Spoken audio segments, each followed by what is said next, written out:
11ই জানুয়ারি আসন্ন সিরিজ ও চ্যাম্পিয়ন্স ট্রফির জন্য ভারতীয় ক্রিকেট বোর্ড দল ঘোষণা করতে পারে বলে আগেই জানা গিয়েছিল।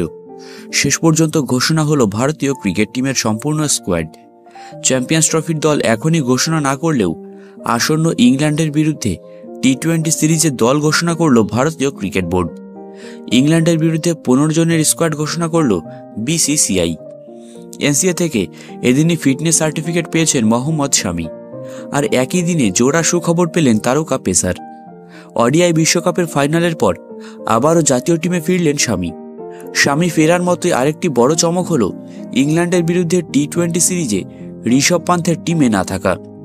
ঘোষিত দলে 2 উইকেট কিপার হিসেবে সুযোগ পেয়েছেন ইনফর্ম সঞ্জু স্যামসন এবং ধ্রুব জুরেল। এক ঝলকে দেখে নিন ইংল্যান্ডের বিরুদ্ধে ঘোষিত ভারতের টি-20 স্কোয়াড।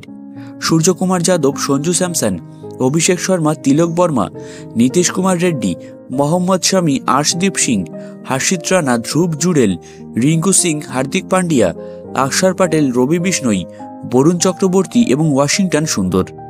প্রসঙ্গত, ইংল্যান্ডের বিরুদ্ধে 5 ম্যাচের টি-20 সিরিজ খেলবে টিম ইন্ডিয়া। 22, 25, 28, 31 জানুয়ারি ও 2 ফেব্রুয়ারি হবে 5টি ম্যাচ। সবকিছু ঠিকঠাক থাকলে 22 জানুয়ারি ইডেনে কামব্যাক করবেন শামি।